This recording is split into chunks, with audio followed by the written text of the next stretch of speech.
At its peak, it controlled a quarter of the world's land and a fifth of humanity. The sun literally never set on its territories. From a rainy island in the North Atlantic, Britain built the largest empire in human history spanning every continent, dominating global trade, reshaping languages, cultures, and borders that still exist today. It brought railways and laws, schools and systems. It also brought slavery, famine, and exploitation on an unprecedented scale. For 4 centuries, the British Empire defined the modern world. Then, in just decades, it vanished. This is the complete story, from tiny trading posts to global dominance, from the empire on which the sun never sets to the fall that changed everything. The rise, the reign, and the reckoning of the British Empire. August 5th, 10th, 1947. New Delhi, India. At the stroke of midnight, the British flag is lowered from government buildings across the Indian subcontinent. After 190 years of rule, Britain grants independence to India and Pakistan, nearly 400 million people, the jewel in the imperial crown. Suddenly free. It's the beginning of the end. Over the next 3 decades, colony after colony will gain independence. The largest empire in human history will dissolve, leaving behind borders, languages, institutions, conflicts, and controversies that shape our world today. But how did it begin? How did a small, rainy island off the coast of Europe come to control a quarter of the Earth's landmass and rule over 500 million people? How did Britain dominate global trade, spread the English language to every continent, and create systems of government, law, and education that persist long after the empire's fall? And what is its legacy? Civilization and progress, or exploitation and oppression? This is the complete history of the British Empire, from its tentative beginnings in the 16th century to its dissolution in the 20th. From Elizabeth I to Elizabeth II, from wooden sailing ships to jet aircraft, from the age of exploration to the age of decolonization. This is 4 centuries compressed into 30 minutes. The story of how Britain built an empire, ruled the world, and then watched it all slip away. Early beginnings, 1497 to 1600. The story begins not with empire, but with envy. In 1497, John Cabot, an Italian navigator sailing under the English flag, reaches Newfoundland, England's first tentative claim in the New World. But Spain and Portugal already dominate global exploration. They've divided the world between them with papal blessing. They're extracting vast wealth from the Americas, while England remains a second-rate power. Watching from the sidelines. England in the 1500s is peripheral. Kingdom of perhaps 3 million people. Recently torn by civil wars, religiously divided after Henry VIII's break with Rome, and militarily weak compared to continental powers. But everything changes with Elizabeth I, who rules from 1558 to 1603. Elizabeth encourages privateers, essentially. Government-sanctioned pirates to raid Spanish treasure ships. Men like Sir Francis Drake become national heroes by plundering Spanish gold and circumnavigating the globe. In 1588, England defeats the Spanish Armada, a turning point. Spain's aura of invincibility is shattered. England emerges as a serious naval power. Suddenly, the world's oceans are contested territory. England's first colonial ventures are disasters.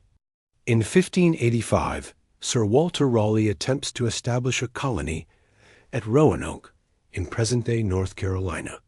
It fails completely. The colonists vanish, becoming the lost colony, their fate still unknown, but the English persist. In 1600, Queen Elizabeth grants a charter to the East India Company, giving it a monopoly on English trade with Asia. This commercial enterprise, accountable to shareholders rather than Parliament, will eventually control India, governing more people than live in Britain itself.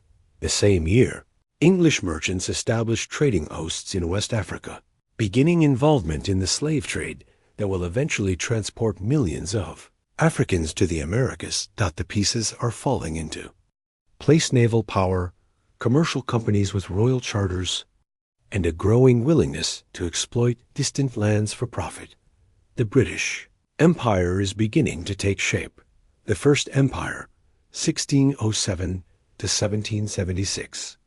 In 1607, the Virginia Company establishes Jamestown, England's first permanent North American settlement.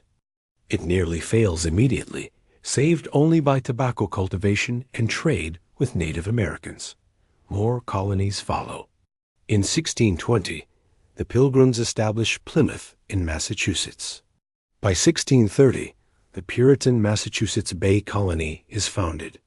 Maryland, Connecticut, Rhode Island English settlements spread along the Atlantic coast. These aren't centrally planned imperial possessions. They're corporate ventures and religious refuges, loosely connected to the crown. Some are commercial, enterprises seeking profit. Others are havens for religious dissenters. But all claim land, displace native peoples, and extend English power. In 1655, England captures Jamaica from Spain, its first major Caribbean possession. Sugar plantations quickly dominate the economy, worked by enslaved Africans transported across the Atlantic in horrific conditions. The triangle trade emerges.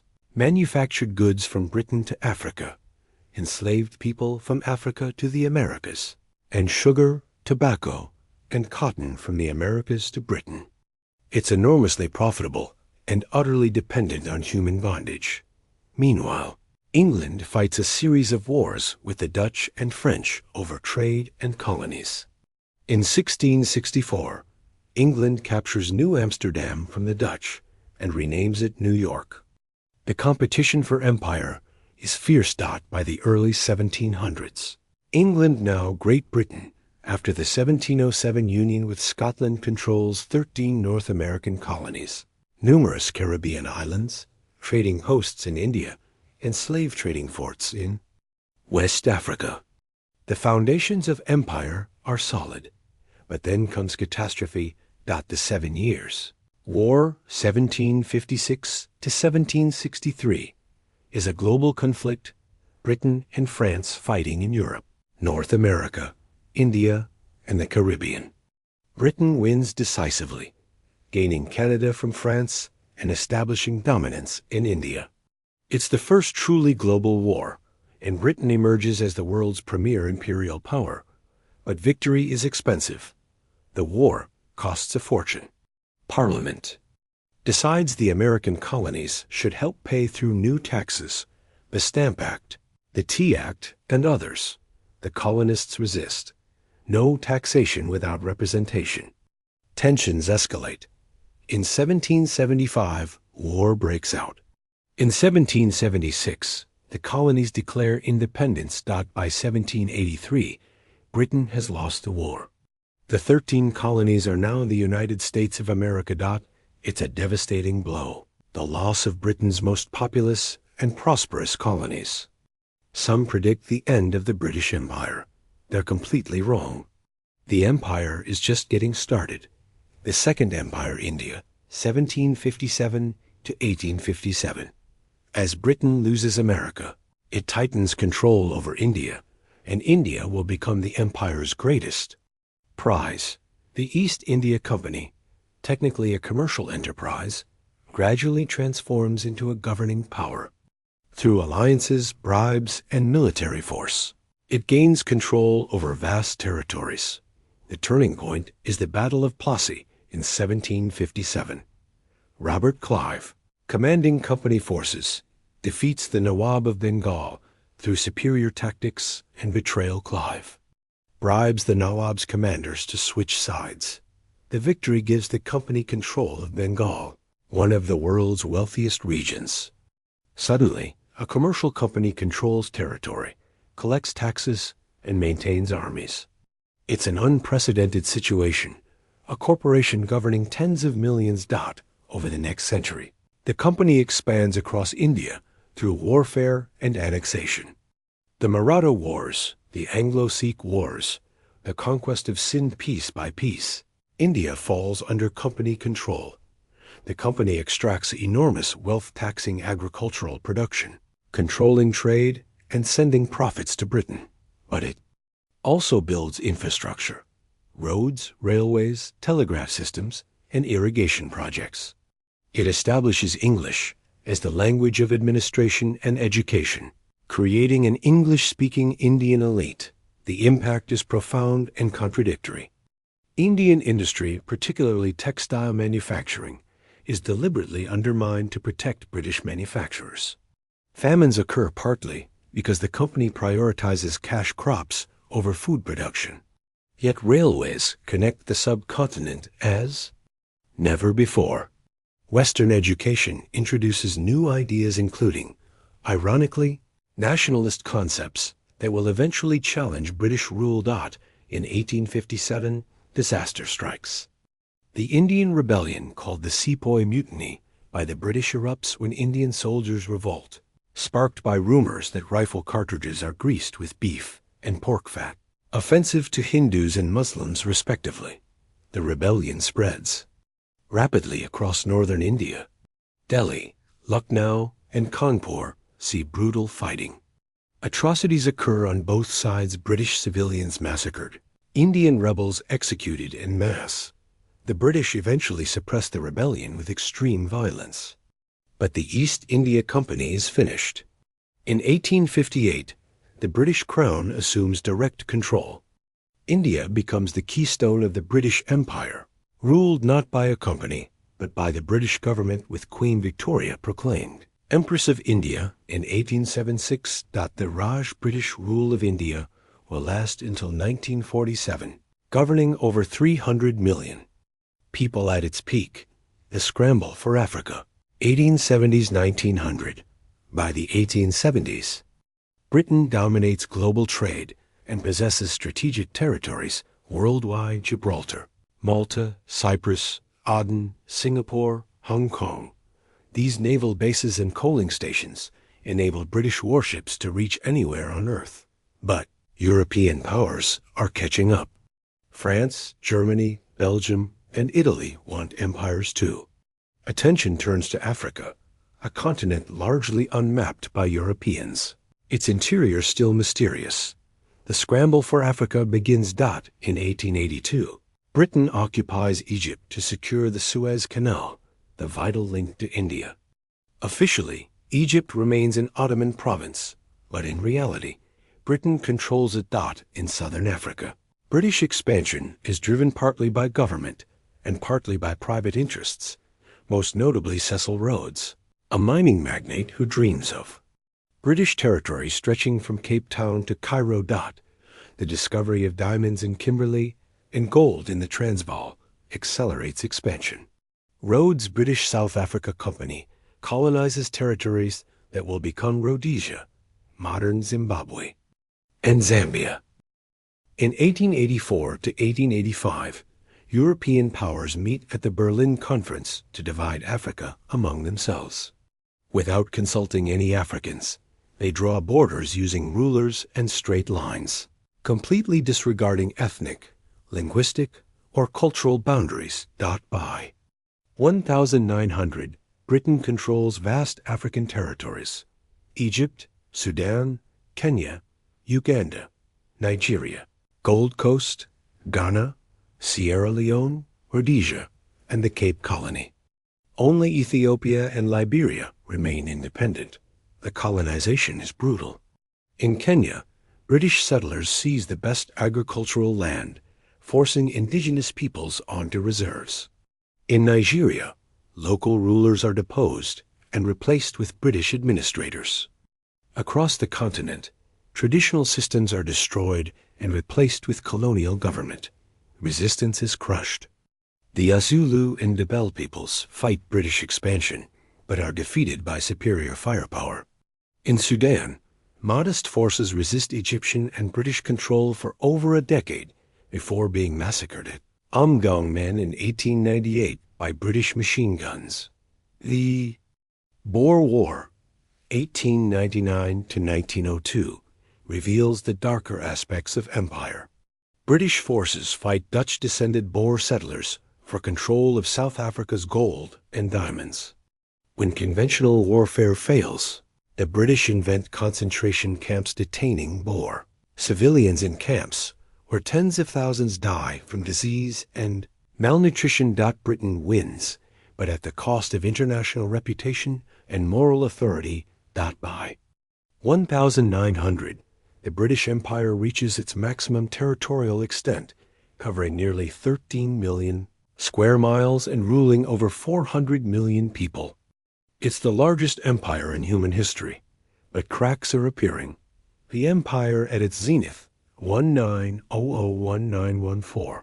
In the early 20th century, Britain stands at the pinnacle of global power. The Royal Navy rules the waves, maintaining fleets larger than the next two navies combined. British capital finances projects worldwide. English is becoming the language of international commerce. London is the world's financial center. British investments build railways in Argentina, mines in South Africa, and plantations in Malaysia. The pound sterling is the global reserve currency. The empire's territories are categorized into different types of colonies. Crown colonies directly ruled by British governors. Jamaica, Hong Kong, Singapore. Protectorate, technically independent, but controlled by Britain. Egypt, Kuwait, various Indian princely states. Dominions, self-governing territories with large white settler populations. Canada, Australia, New Zealand, South Africa. These enjoy substantial autonomy while remaining within the empire.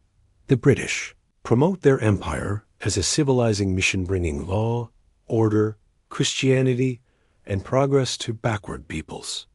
Rudyard Kipling calls it the white man's burden. British schools teach that the empire is a force for good, spreading civilization and commerce. But nationalist movements are emerging.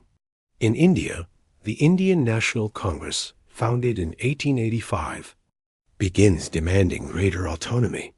Educated Indians who've studied in British universities return home with ideas about democracy and self-determination, ideas that challenge imperial rule. In Ireland, demands for home rule intensify. The Irish question becomes a major political issue in Britain itself. Australia and Canada, while remaining within the empire, increasingly assert their own interests and identities. The empire appears unshakable, but the First World War will expose its fragility. World War and Strain, 1914 to 1945. August 1914. Britain declares war on Germany. As a result, the entire empire is automatically at war, from Canada to India, from Australia to Nigeria. Millions from the colonies fight for Britain. Indian soldiers in the trenches of France, Canadian troops at Vimy Ridge, Australian and New Zealand forces at Gallipoli, African porters carrying supplies in East Africa. Over 1.5 million Indian soldiers serve. Hundreds of thousands from Africa, the Caribbean, and other colonies contribute. Their sacrifices immense, tens of thousands die, yet they remain largely unrecognized in British war narratives. The war transforms the empire. Colonial subjects who fought for freedom and democracy begin questioning why they don't enjoy those same freedoms at home. Indian soldiers returning from Europe have seen a different world. They won't accept subordinate status anymore. In 1919, the Amritsar massacre shocks India. British General Reginald Dyer orders troops to fire on an unarmed crowd, killing nearly 400 and wounding over 1,000. The brutality galvanizes Indian nationalism. Mahatma Gandhi emerges as the leader of Indian independence, advocating nonviolent resistance. The interwar period sees growing tension. Britain grants Iraq and Egypt nominal independence while retaining military bases and control over foreign policy. Dominions like Canada and Australia gained more autonomy through the Statute of Westminster in 1931. But Britain clings to India, its crown jewel. Then comes the Second World War. Again, the empire mobilizes. Over 2.5 million Indians serve, the largest volunteer army in history. African, Caribbean, and Asian troops fight in Europe, North Africa, and Southeast Asia. But the war devastates the empire. Britain emerges victorious, but essentially bankrupt. The United States and Soviet Union are now superpowers. Britain is exhausted, heavily indebted, and unable to maintain global dominance. More importantly, the war's ideology undermines imperialism. Britain fought against Nazi racism and fascism. It's impossible to continue justifying racial hierarchies and colonial domination when you've just defeated those very principles in Europe. In August 1941, Churchill and Roosevelt signed the Atlantic Charter, proclaiming the right of all peoples to self-determination. Churchill insists this doesn't apply to the empire, but colonial peoples disagree. The Second World War doesn't just weaken the British Empire militarily and economically. It destroys its moral justification. Decolonization, 1945 to 1997. The empire's collapse is remarkably swift. In 1947, Britain grants independence to India and Pakistan. The partition is catastrophic. Rushed planning leads to massive violence as Hindus, Muslims, and Sikhs flee across new borders. Between 1 and 2 million people die in communal violence. 10 to 20 million are displaced. It's a tragic end. To British rule borders drawn in haste, religious tensions inflamed, and devastating violence that Britain does little to prevent. Burma and Ceylon, Sri Lanka, gain independence in 1948. Suddenly, Britain has lost control of South Asia. The empire's core. In Africa, decolonization accelerates through the 1950s and 60s. Ghana becomes independent in 1957, the first sub-Saharan African colony to gain freedom. Nigeria follows in 1960, then Kenya in 1963, Tanzania, Uganda, Zambia, one after another. African colonies become independent nations. Some transitions are peaceful. Others are violent. In Kenya, the Nyumo Rebellion, 1952 to 1960, sees brutal counterinsurgency. Tactics by British forces. Thousands of Kenyans are detained in camps where torture and abuse are systematic. The British eventually suppressed the rebellion, but at tremendous cost to their reputation. In Malaysia, a communist insurgency leads to a prolonged emergency, but eventual independence in 1957.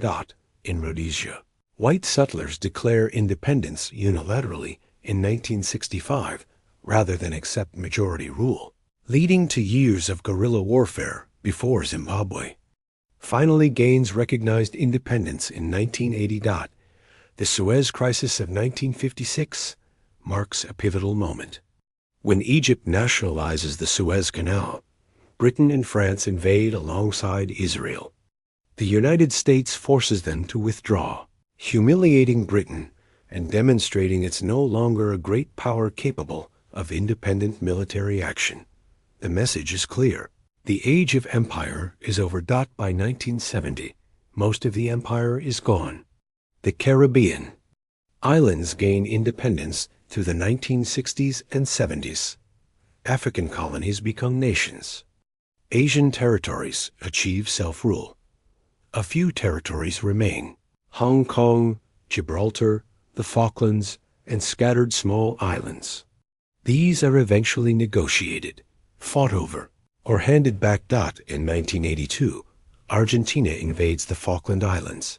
Britain sends a naval task force and recaptures them, a final imperial flourish, but an exception, not a pattern. On June 30th, 1997, at midnight, Britain hands Hong Kong back to China. Prince Charles attends the ceremony. The British flag is lowered for the last time over a significant British territory. The British Empire, which once covered a quarter of the earth, is finished. What remains is the Commonwealth, a voluntary association of 56 nations, most former British colonies with symbolic ties but no political subordination. The empire that took 4 centuries to build dissolved in less than 50 years. The legacy. So what is the legacy of the British Empire? It's complicated, contested, and controversial. The positive case. Supporters point to lasting contributions. The English language now spoken by 1.5 billion people, the global lingua franca of business, science, and diplomacy. Legal systems common. Law traditions adopted across former colonies, providing frameworks for justice and governance. Infrastructure railways, ports, roads, and telecommunications built during colonial rule. Still in use today. Education systems. Universities established in India, Africa, and elsewhere continue educating millions. Democratic institutions, parliamentary systems modeled on Westminster, exist throughout the Commonwealth. Trade networks, global commerce facilitated by British shipping. Banking and insurance systems. Abolition of slavery. Britain banned the slave trade in 1807 and slavery throughout the empire in 1833, then used its navy to suppress the international slave trade. The critical case. Critics emphasize devastating costs. Slavery and exploitation. Britain transported millions of Africans into slavery and profited enormously from their labor before abolishing the practice. Economic extraction. Colonies were systematically exploited for raw materials and forced to buy expensive British manufactured goods, stunting their economic development. Famines. British policies contributed to devastating famines, particularly in India. The Bengal famine of 1943 killed over 2 million people, while Britain exported food from India. Violence and repression. Colonial rule was maintained through force. Massacres, torture, and brutal suppression of resistance were routine.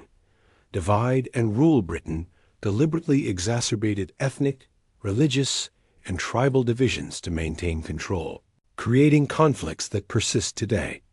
Arbitrary borders. Colonial boundaries drawn without regard for ethnic or cultural realities created unstable states prone to conflict. Kashmir, Palestine, Sudan, Nigeria. Many modern conflicts have roots in British border decisions. Cultural destruction. Indigenous languages, traditions, and knowledge systems were suppressed or destroyed in favor of British culture. The modern debate. Today, the empire's legacy is hotly debated in Britain and former colonies alike. Some British politicians and historians emphasize positive contributions, arguing the empire spread civilization, prosperity, and good governance. Others, particularly historians from former colonies, emphasize exploitation, racism, and violence, arguing the empire was fundamentally about extracting wealth and maintaining racial hierarchy. The truth is probably that both perspectives contain validity. The empire was vast, lasted centuries, and took different forms in different places. Its impact was enormously varied. India gained railways and universities, but lost its textile industry and suffered famines. Kenya got infrastructure, but lost its land. Jamaica received education, but endured slavery. Perhaps the most honest assessment is this: the British Empire transformed the modern world. English became a global language. British political and legal systems influenced dozens of nations. Global trade patterns established during the empire persist. But this transformation came at enormous human cost. Millions died. Cultures were suppressed. Peoples were exploited, and the benefits overwhelmingly flowed to Britain, while colonies bore the costs. The empire created the connected, globalized world we inhabit. But it also created many of the conflicts, inequalities, and tensions we still struggle with. The British Empire existed for nearly 4 centuries. At its peak, it ruled a quarter of humanity and claimed a quarter of the earth's land. It began with piracy and private companies seeking profit. It grew through naval power, commercial dominance, and military conquest. It justified itself through claims of civilizing mission and racial superiority. It brought the English language, parliamentary systems, and common law to dozens of nations. It also brought slavery, exploitation, and oppression to hundreds of millions. It connected the world through trade, communication, and transportation networks. It also created borders, divisions, and conflicts that persist today. In just 50 years, from 1947 to 1997, it vanished, leaving behind independent nations struggling with colonial legacies, arbitrary borders, ethnic tensions, extractive economies, and lingering resentments. Today, Britain is a middle-sized power, influential but not dominant. The empire is history, but its consequences shape our present in the languages we speak, the borders we recognize, the trade routes we use, the conflicts we navigate, and the inequalities we inherit. The sun has set on the British Empire, but its shadow, for better and worse, stretches across the entire modern world. That shadow contains both the connectivity of our globalized world and the inequalities that divide it, both the institutions that govern nations and the conflicts that tear them apart, both the opportunities created by shared language and law, and the exploitation that created wealth for some by extracting it from others. The British Empire changed the world completely, and we're still living in the world it created, still benefiting from some of its legacies, still suffering from others, still debating what it all meant. 4 centuries. A quarter of the earth, 400 million subjects at its peak, the largest empire in human history. Gone in 50 years, but never forgotten, and never entirely past. This was the British Empire, the empire on which the sun never set until, suddenly, it did. The end?